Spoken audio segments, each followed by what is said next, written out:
नमस्कार दोस्तों, आज की इस वीडियो में हम बात करने वाले हैं TLM यानी शिक्षण सहायक सामग्रियों के बारे में, जो कि एक टीचर अपनी क्लास में अगर यूज़ करेगा तो उसकी टीचिंग और ज़्यादा इफ़ेक्टिव हो जाएगी।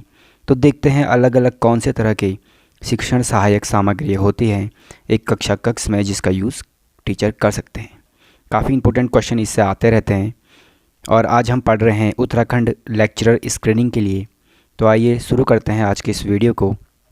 शिक्षण सहायक सामग्रियाँ यानी टीचिंग एड्स। शिक्षण अधिगम में शिक्षण की प्रभावशीलता केवल शिक्षक पर ही नहीं बल्कि कक्षा में उपलब्ध विभिन्न प्रकार के उपकरणों पर भी निर्भर करती है। शिक्षण अधिगम को प्रक्रिया को रुचिकर, सरल, प्रबल, उद्दीपनपूर्ण और प्रभावी बनाने के लिए सहायक शिक्षण सामग्री प्रयोग में लाई जाती है। सहायक शिक्षक सामग्री ऐसे अनुदेशन उपकरण होते हैं जिनका उपयोग कक्षा में सीखने को प्रोत्साहित करते हुए सीखने की प्रक्रिया को आसान और रोचक बनाने में होता है। अगर बात करें TLM की तो ज्ञानेंद्रियों के उपयोग के संदर्भ में 3 भागों में इसको वर्गीकृत किया जाता है: दृश्य सामग्रियाँ, श्रव्य सामग्रियाँ एवं दृश्य श्रव्य सामग्रियाँ। तो 3 तरह के होते हैं, एक ऑडियो और एक वीडियो और एक ऑडियो वीडियो दोनों। तो पढ़ते हैं इनके बारे में। सबसे पहले विजुअल एड यानी दृश्य सामग्रियाँ। दृश्य सामग्रियों में उन सहायक शिक्षण सामग्रियों को शामिल करते हैं जिनमें केवल आँखों का उपयोग होता है। इन सामग्रियों में नमूने, मानचित्र, कार्टून, ग्राफ, श्यामपट्ट, chart, model, flashboard, flannel board आदि शामिल होते हैं जिसे हम केवल देख सकते हैं। तो इस तरह की सामग्रियाँ होती हैं। इनको दिखा के टीचर अपनी टीचिंग को और इफ़ेक्टिव बना सकते हैं। दूसरा हम बात करते हैं श्रव्य सामग्रियाँ यानी ऑडियो एड्स। श्रव्य सामग्रियों में उन सहायक शिक्षण सामग्रियों को शामिल करते हैं जिनके प्रयोग से विद्यार्थी अपनी श्रवणेंद्रियों का उपयोग करते हैं। इन सामग्रियों में radio, gramophone, tape recorder, audio, CD, cassette player आदि प्रमुख हैं। फिर बात करते हैं कि ऑडियो वीडियो एड्स दोनों की अगर बात की जाए तो दृश्य श्रव्य सामग्रियों में उन सहायक शिक्षण सामग्रियों को शामिल करते हैं जिनमें चक्षु और कर्ण दोनों इंद्रियों का प्रयोग होता है। इन सामग्रियों में चलचित्र और टेलीविज़न मुख्य रूप में आते हैं। तो ये हो गया हमारे शिक्षण सहायक सामग्रियाँ। यहाँ पे एक टेबल दी जा रही है जिसमें सभी जो इम्पोर्टेंट हमारी टीचिंग एड्स हैं उनके बारे में लिखा गया है। तो यह है दृश्य सामग्रियाँ: प्रतिरूप, चार्ट एवं पोस्टर, श्यामपट्ट, चित्रदर्शक, वास्तविक पदार्थ, रेखा चित्र तथा खाके, मानचित्र की बात की जाए एटलस एवं ग्लोब, स्लाइड्स की बात की जाए बुलेटिन बोर्ड, चुंबक बोर्ड, भ्रमण एवं यात्राएं तथा संग्रहालय की बात की जाए तो ये भी हमारे इसमें आते हैं। संदर्भ पुस्तकें, पत्र पत्रिकाएं एवं पाठ्य पुस्तकें एवं पूरक पुस्तकें। तो ये हमारे सभी विजुअल एड्स होते हैं। दूसरा बात की जाए श्रवण सामग्रियाँ तो ग्रामोफोन है, रेडियो है, आकाशवाणी, टेप रिकॉर्डर, लिंग्वाफोन, भाषा प्रयोगशाला, स्टीरियो रिकॉर्डर, ये सभी हमारे ऑडियो एड्स होते हैं। फिर बात करते हैं ऑडियो विजुअल दोनों तरह के जो एड्स होते हैं। चलचित्र का यूज़ किया जा सकता है, close circuit television, video cassettes, प्रयोगशालाएं, कार्यशालाएं, प्रदर्शन, रोल प्ले हम कर सकते हैं, ड्रामा हम कर सकते हैं, टेलीकॉन्फ्रेंस, टेलीविज़न, कंप्यूटर और लैपटॉप। इसका यूज़ हम ऑडियो वीडियो एड्स दोनों तरह से अपनी कक्षा में कर सकते हैं जिससे कि अपनी टीचिंग को और ज़्यादा इफ़ेक्टिव बनाया जा सके। तो दोस्तों इसके बाद हम देखते हैं आगे दृश्य श्रव्य साधनों के प्रकार क्या क्या होते हैं। विभिन्न दृष्टिकोणों के संदर्भ में दृश्य श्रव्य साधनों को कई तरीकों के वर्गीकृत किया गया है जिनमें से कुछ इस प्रकार हैं। तकनीकी दृष्टिकोण के आधार पर इन्हें 2 प्रकारों में वर्गीकृत किया गया है: श्रव्य साधन एवं दृश्य साधन। श्रव्य सामग्री की अगर हम बात करें तो मनुष्यों की सुनने की ज्ञानेंद्रिय क्षमता पर आधारित सहायक शिक्षण साधन श्रव्य सामग्री कहलाते हैं। उदाहरण रेडियो, टेप रिकॉर्डर और रिकॉर्डर प्लेयर, ये आपने देखे लिए हैं। और दृश्य सामग्रियों में हम जो भी हमारे आते हैं जिसे हम केवल देख सकते हैं, मॉडल, चित्र, मानचित्र, बुलेटिन बोर्ड, ये सभी इसके अंतर्गत आते हैं। एक अन्य दृष्टिकोण के अनुसार श्रव्य दृश्य साधनों को 2 प्रकार में वर्गीकृत किया गया है। एक होते हैं प्रक्षेपित और दूसरे होते हैं गैर प्रक्षेपित शिक्षण सहायक सामग्रियाँ। तो आइए पढ़ते हैं ये कौन कौन से होते हैं। प्रोजेक्टेड एड्स की अगर बात की जाए, शिक्षण सहायक सामग्रियों में जिनका प्रदर्शन स्क्रीन पर प्रक्षेपण विधि के माध्यम से किया जाता है उन्हें प्रक्षेपित सामग्रियाँ कहा जाता है। उदाहरण के लिए film strips, slides, film projector, overhead projector और एपिडेस्कोप। तो इन सभी को प्रोजेक्ट किया जा सकता है, यानी इसे हम स्लाइड के माध्यम से प्रोजेक्टर में दिखा सकते हैं, तो इनको प्रोजेक्टेड एड्स के अंदर आते हैं। दूसरा अगर बात की जाए गैर प्रक्षेपित शिक्षण सहायक सामग्रियाँ, ऐसी शिक्षण सहायक सामग्रियाँ जिनका प्रदर्शन स्क्रीन पर प्रक्षेपण विधि के माध्यम से नहीं किया जा सकता है उन्हें गैर प्रक्षेपित शिक्षण सहायक सामग्री कहते हैं। उदाहरण के लिए चॉक बोर्ड, चार्ट, वास्तविक वस्तुएं, मॉडल, टेप रिकॉर्डर और रेडियो। तो ये सभी होते हैं हमारे गैर प्रक्षेपित। फिर आगे देखते हैं इसके बारे में, शिक्षण में प्रयोग किए जाने वाली कुछ महत्वपूर्ण सहायक शिक्षण सामग्री। तो प्रोजेक्टेड ऐड के बारे में हम पढ़ते हैं। फिल्म आखिर क्या होती है? फिल्म गतिमान दृश्यों यानी मोशन पिक्चर्स को आमतौर पर फिल्म कहा जाता है। एक प्रभावी अनुदेशन उपकरण के रूप में फिल्म विद्यार्थियों का ध्यान आकर्षित करने और प्रभावी अधिगम की दिशा में उन्हें रुचि पैदा करने के लिए काफ़ी उपयोगी और उपयुक्त सहायक सामग्री है। फिर आगे देखते हैं फिल्म स्ट्रिप्स। फीते की तरह दिखने वाली फिल्म स्ट्रिप्स 35 मिलीमीटर चौड़ी होती है और इनमें 12 से 48 चित्रों के फ्रेम की एक श्रृंखला होती है। इनमें चित्रों या आरेखों को इस क्रम में व्यवस्थित किया जाता है कि वे एक समग्र विषय के रूप में देखे जा सकें। फिल्म स्ट्रिप्स को स्लाइड प्रोजेक्टर या फिल्म स्ट्रिप्स प्रोजेक्टर का पर प्रक्षेपित किया जाता है। फिर आगे देखते हैं ओवरहेड प्रोजेक्टर क्या होता है। ओवरहेड यानी सिर के ऊपर। ओवरहेड प्रोजेक्टर एक ऐसा उपकरण है जो चार्ट, आरेख या पारदर्शी शीट पर लिखी गई किसी भी चीज़ को कक्षा की सफ़ेद दीवारों पर एक स्क्रीन के माध्यम से प्रदर्शित कर सकता है। इसे ओवरहेड प्रोजेक्टर इसलिए कहा जाता है क्योंकि इसमें प्रक्षेपित छवि शिक्षक या वक्ता के सिर के पीछे और ऊपर स्थित होती है। इसके बाद हम देखते हैं स्लाइड। स्लाइड एक फ्रेम में स्थित फिल्म का एक छोटा भाग ही होता है। प्रोजेक्टर के माध्यम से इसके चित्रों को दिखाया जा सकता है। स्लाइड का प्रयोग किसी वार्ता को स्पष्ट करने एवं लोगों की विशेष गतिविधियों को प्रदर्शित करने या विकास के पहलुओं को प्रदर्शित करने में मददगार होता है। फिर बात करें चित्रालेख या ग्राफिक्स।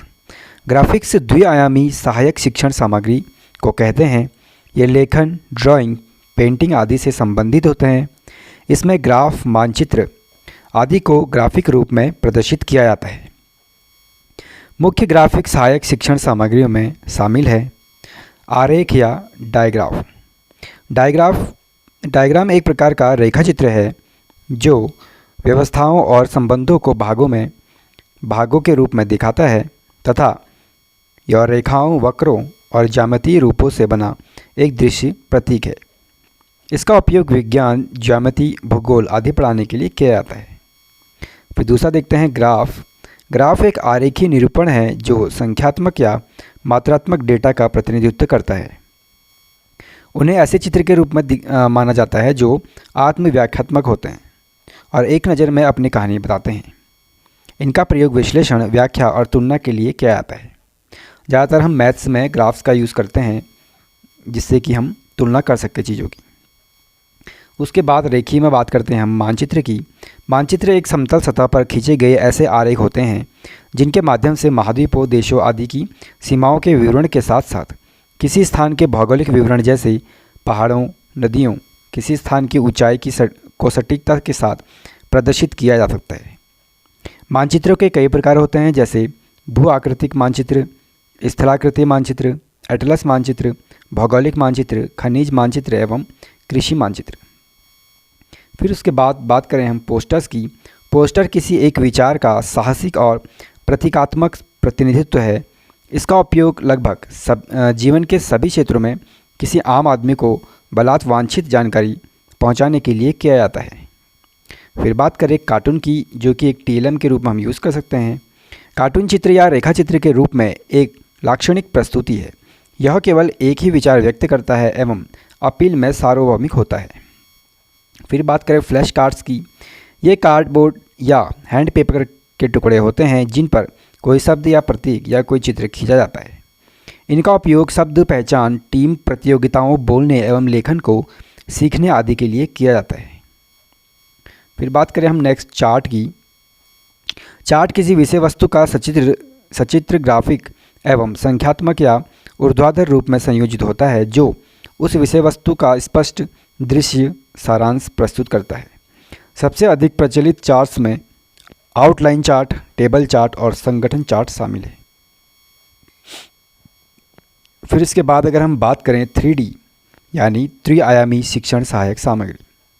जब वास्तविक वस्तुओं को कक्षा में लाना संभव नहीं होता है तो हम 3D इमेज की सहायता लेते हैं। शिक्षक वास्तविक वस्तुओं के प्रदर्शन के लिए कुछ अच्छे विकल्पों की खोज करता है जो प्रकृति में त्रिआयामी होते हैं। इस शिक्षण सहायक सामग्री के 3 आयाम होते हैं, लंबाई, चौड़ाई और ऊंचाई। मुख्य त्रिआयामी शिक्षण सामग्रियों में शामिल है, तो देखते हैं कौन कौन सी त्रिआयामी होते हैं। प्रतिमान या मॉडल। एक मॉडल आमतौर पर मूल वस्तु की लघु संरचना होती है। यह वास्तविक वस्तुओं की प्रतिकृतियाँ या प्रतियाँ होती है। यह वास्तविकता को सरल रूप में निरूपित करते हुए विद्यार्थियों की रचनात्मक गतिविधियों में रुचि पैदा करने में सहायक होते हैं। फिर बात करते हैं मॉकअप। यह प्रदर्शित की जा रही किसी विषय वस्तु को ऐसी प्रतिकृति होती है जो मूल विषय वस्तु के समान ही कार्य कर सकती है। इसका उपयोग अक्सर तकनीकी संस्थानों में प्रशिक्षण उद्देश्यों के लिए किया जाता है। जैसे आपने देखा होगा मशीन के द्वारा कोई मॉकअप यानी मॉड्यूल को प्रस्तुत करना। फिर नेक्स्ट हम देखते हैं ग्लोब। ग्लोब बहुत ही छोटे पैमाने पर पृथ्वी की सतह का त्रिआयामी निरूपण है। यह पृथ्वी का गोल आकार का मॉडल है जो लकड़ी या प्लास्टिक से बना होता है। इसका उपयोग विद्यार्थियों को इतिहास और भूगोल पढ़ाने के लिए किया जाता है। यह हमें विभिन्न क्षेत्रों, दूरियों, दिशाओं, समय, स्थान, प्रतीकों, रंगों, सीमाओं, नदियों आदि के बारे में जानकारी प्रदान कराता है। फिर है डायोरामा। यह एक त्रिआयामी दृश्य होता है जिसमें मॉडलिंग की गई वस्तुओं और आकृतियों के समूह को प्राकृतिक ढंग से व्यवस्थित किया जाता है। इसमें रंग और प्रकाश की सहायता से विभिन्न प्रकार के दृश्य प्रस्तुत किए जाते हैं। ये जैविक और सामाजिक विज्ञान के शिक्षण में बहुत प्रभावशाली हैं। डायोरामा का अधिकतर प्रयोग संग्रहालय आदि में किया जाता है। फिर देखते हैं होलोग्राम। यह अद्भुत एवं वास्तविक त्रिआयामी चित्र होते हैं। इन चित्रों में बिना कैमरे के होलोग्राफिक प्लेट पर छवियां बनाई जाती हैं। हालांकि स्कूलों में इसका कम उपयोग होता है क्योंकि इन्हें तैयार करने के लिए अच्छे तकनीकी कौशल और बहुत सारे उपकरणों की आवश्यकता होती है। प्रदर्शन या डिस्प्ले बोर्ड। एक अधिगम सामग्री के रूप में डिस्प्ले बोर्ड ऊर्ध्वाधर या क्षैतिज स्तर पर की गई एक व्यवस्थित दृश्य व्यवस्था है जिसका प्रयोग सामान्यतः किसी विषय पर महत्वपूर्ण जानकारी प्रदान करने के लिए किया जाता है। डिस्प्ले बोर्ड के विभिन्न प्रकार निम्नलिखित हैं। तो डिस्प्ले बोर्ड के अंतर्गत आता है ब्लैक बोर्ड। यह एक चिकनी सतह होती है जिस पर चौक की सहायता से शब्द या चित्र लिखे या खींचे जा सकते हैं। ये कई प्रकार के होते हैं: फिक्स्ड ब्लैक बोर्ड, चित्रफलक black board, roller black board, graphic black board और मैग्ना बोर्ड। फिर दूसरी बात करें अगर हम बोर्ड्स की, तो bulletin board. Good's dictionary of education के अनुसार बुलेटिन एक प्रकार का बोर्ड होता है जिसमें प्रदर्शन योग्य चित्रों या अन्य सामग्रियों को प्रदर्शित किया जा सकता है। यह मुलायम लकड़ी या कॉर्क का बना होता है। यह बुलेटिन घोषणाएं, रिकॉर्ड, समाचार की मदें, समाचार पत्र की कटिंग, चित्र, उपलब्धियों आदि को प्रदर्शित करता है। फिर बात करें फ्लेनेल बोर्ड की। यह एक लकड़ी का बोर्ड होता है जिस पर फ्लेनेल के रूप में किसी भी रंग का एक कपड़ा बांधा होता है। फ्लेनेल बोर्ड पर विभिन्न विषयों के निर्धारित फ्लैश कार्ड जैसे चित्र, मानचित्र और रेखा चित्र आदि रखे जा सकते हैं। फिर नेक्स्ट अगर बात की जाए पॉकेट बोर्ड। यह एक लकड़ी का बोर्ड होता है जिस पर लगभग 1/2 इंच चौड़े कपड़े को एक कोने से बोर्ड के आधार पर समानांतर लपेटकर पॉकेट बनाया जाता है। इन पॉकेटों को फ्लैश बोर्ड रखने के लिए बनाया जाता है। फिर बात करें मैग्नेटिक बोर्ड की, तो यह दूधिया कांच की शीट से बना डिस्प्ले बोर्ड होता है। शामपट लोहे का बना यह होता है जिस पर चित्र, मानचित्र, रेखाचित्र तथा ग्राफ जैसी प्रदर्शित की जाने वाली सामग्री को चुंबक की मदद से निर्धारित तरह पर चिपका दिया जाता है। यह कांच के पीछे ट्यूब लाइट लगा दी जाए तो सामग्री रात में भी दिखाई देगी।